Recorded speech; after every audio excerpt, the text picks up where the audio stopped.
नमस्कार, breaking news 24 में आप सभी का स्वागत है। रोहतास पुलिस इन दिनों शराब माफियों के सामने घुटने टेकती नजर आ रही है। जी हां, ताजा मामला सासाराम मुफस्सिल थाना के अमरा तालाब के लेरुआ गांव का है, जहां शराब कारोबारियों के आतंक से स्थानीय लोगों का जीना मुहाल हो गया है और यदि इसका स्थानीय लोगों के द्वारा विरोध करने या पुलिस को सूचना देने पर शराब माफियों के द्वारा स्थानीय लोगों के साथ मारपीट भी किया जाता है और पुलिस हाथ पर हाथ धरे बैठी रहती है।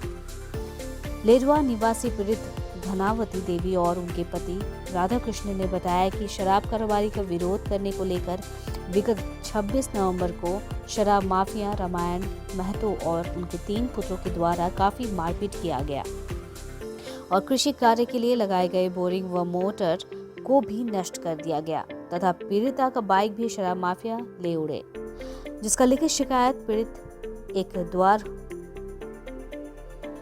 के द्वारा मुफस्सिल थाने को देने के बाद करीब 15 दिनों तक पीड़ित को दौड़ने के बाद एफआईआर दर्ज किया गया, लेकिन आज तक भी मुफस्सिल थाना की पुलिस के द्वारा शराब माफियों पर कुछ भी कार्रवाई नहीं की गई, जिससे शराब माफियों के हौसले में और बुलंद नजर आ रही है।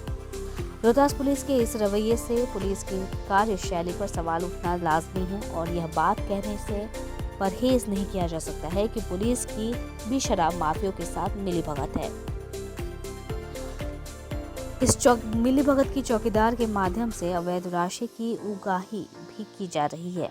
हमारे संवाददाता ने पीड़ित परिवार से बात की, सुने क्या कहा उन लोगों ने। क्या परेशानी है आपके साथ? सर, हम गए वहाँ जाते हैं खेती करने के लिए, तो रामायण सिंह दारू पिया कर गाली गलौज कराने लगता है। पूरा बेटी रोटी के ऐसे कर देंगे, गोली मार देंगे, कौन बोलेगा रामायण सिंह को। तो हम वहीं पर खड़े थे, तब मेरा पति को डंडा चलाने लगा। हम गए बचाने न, तो हमको भी मारने लगा।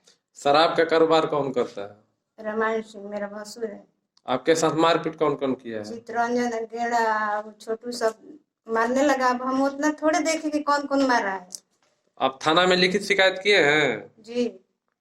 पुलिस क्या कर रही है इसमें? पुलिस क्या करेगा? पुलिस तो पूछताछ कर एप्लीकेशन लिख कर दिया है। एप्लीकेशन पूरा दवाई थी कर रख दिया है और कहे कि जाओ 2 दिन के बाद करेंगे, कुछ नहीं करा है। फिर 15-19 दिन के बाद। क्या शराब कारोबारियों के साथ पुलिस की भी मिली भगत है? मिली भगत है तबे ना। वहाँ शराब का कारोबार अभी बंद नहीं हो रहा है? अभी नहीं हो रहा है। क्या नाम है आपका? धनावती देवी। कहाँ घर है? नेरुआ। क्या परेशानी है? परेशानी है कि मेरे गांव पर हम लोग का पहले से बंटवारा हुआ था, मेरे दोनों भाई में। बंटवारा के बाद से हम लोग वहाँ बहुत कम आते जाते थे। बाद में हम लोग फिर वहाँ अपना खेती बाड़ी संभालने के बाद ये हमारे भाई द्वारा वहाँ पर होलसेल खुदरा दारू की बिक्री करता है। वहाँ पर क्या नाम है आपके भाई का? रामायण सिंह नाम है उनका।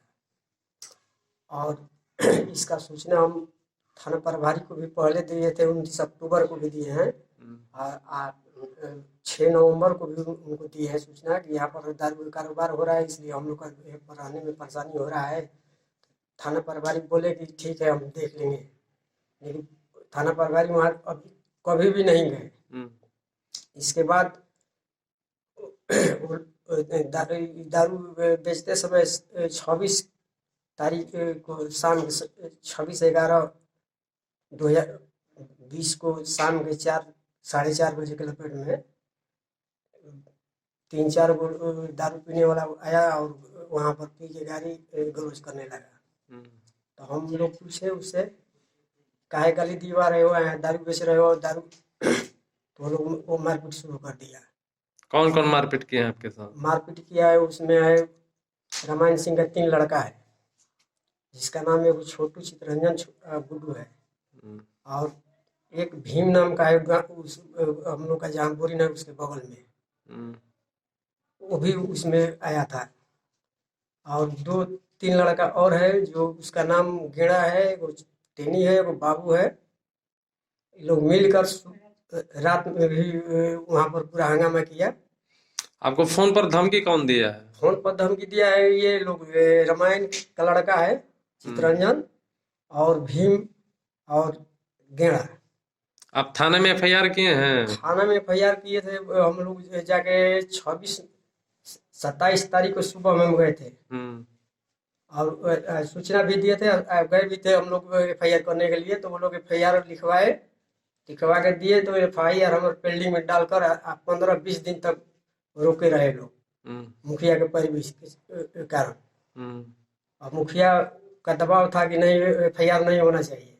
अच्छा, क्या नाम है मुखिया का? मुखिया के परशुराम नाम है। अच्छा, आपका एफआईआर हुआ कि नहीं हुआ? एफआईआर हुआ 16-18 तारीख को एफआईआर हुआ है। अच्छा, 15-17 दिनों के बाद हुआ जी। तो क्या पुलिस इसमें काम कर रही है कि बैठी है? पुलिस का मिली भगत है वहाँ पर। वहाँ पर दारू और बालू का कारोबार लोग कर रहा है साथे, दारू और बालू एक साथे है।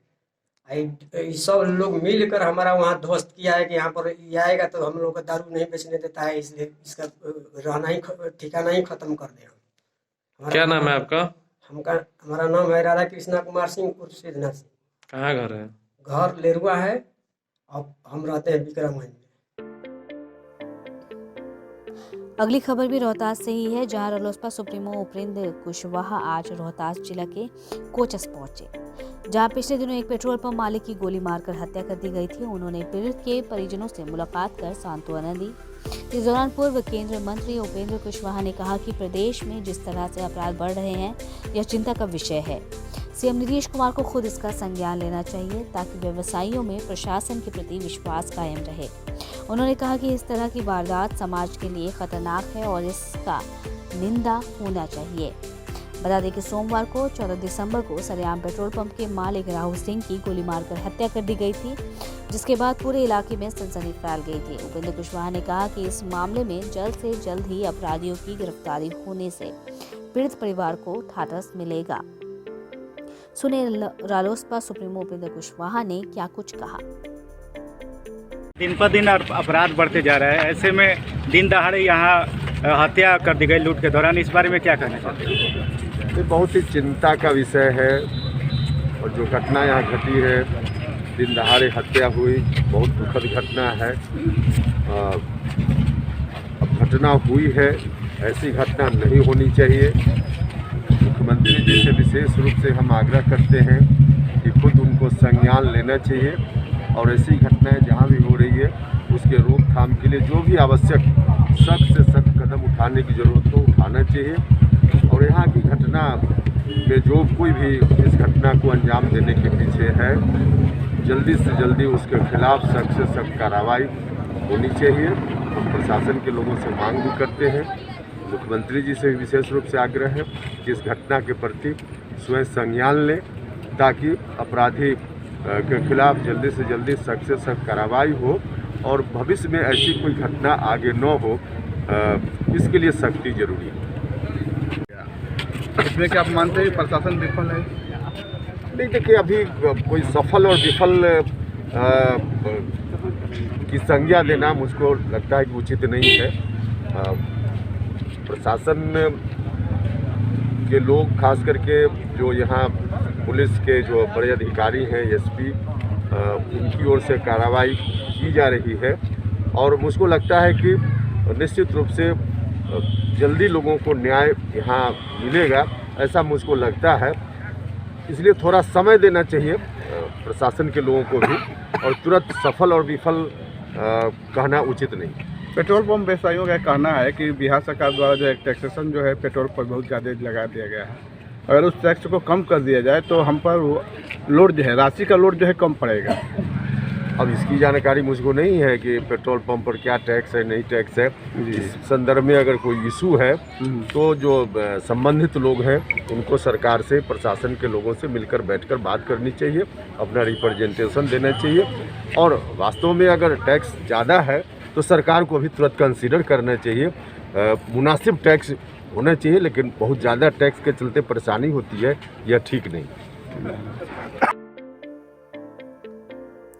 बिहार के कैमूर जिला में प्रदूषण के कारण उत्पन्न ग्लोबल वार्मिंग की समस्या को देखते हुए वहां से निकलने वाले धुआं से फैल रहे प्रदूषण को नियंत्रित करने के लिए अब परिवहन विभाग कैमूर सख्त हो गया है। प्रदूषण सर्टिफिकेट के बिना वाहनों का संचालन नहीं हो सके। इसके लिए अब प्रदूषण केंद्र खोलने पर विभाग फोकस कर रही है ताकि अधिक से अधिक लोग प्रदूषण सर्टिफिकेट बनाकर वाहन चला सकें। ऐसे में प्रदूषण जांच के दौरान अधिक प्रदूषण फैलाने वाले वाहनों का पता चल सके, जिस पर कार्रवाई भी की जा सके। इसके लिए परिवहन विभाग ने जिले के सभी प्रखंडों में प्रदूषण केंद्र खोलने का निर्णय लिया है ताकि वाहन से प्रदूषण कम हो और क्षेत्र में स्वरोजगार उत्पन्न हो सके। इस जिला में ये पोल्यूशन है का जो लक्ष्य निर्धारित किया गया है कि यहाँ पोल्यूशन सेंटर अपना खुले और वहाँ से वाहनों की जांच हो कि पोल्यूशन में कि उसमें सर्टिफिकेट लिए हैं कि नहीं लिए हैं। तो इस जिला के अभी तक हम लोग 13 PUC सेंटर हम लोग लाइसेंस दिए हुए हैं और ये लेकिन जो है कि हर एक ब्लॉक में कम से कम एक PUC अपना स्थापित हो जाए। तो अभी हम लोग कुल मिलाकर के 4 ब्लॉक में PUC है और इस ब्लॉक के लिए भी हम लोग प्रयासरत हैं और सबको मोटिवेट भी कर रहे हैं कि ये PUC खोलना है।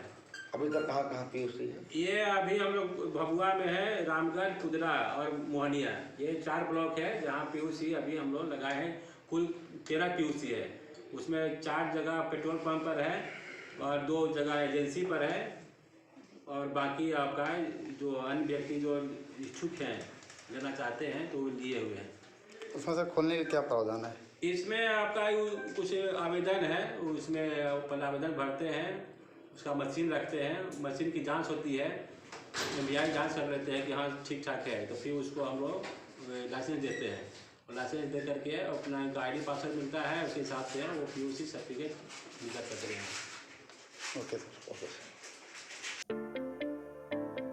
आप हमारे सभी खबरों के लिए YouTube चैनल ब्रेकिंग न्यूज़ 24 को सब्सक्राइब करें और लाइक अवश्य करें। धन्यवाद।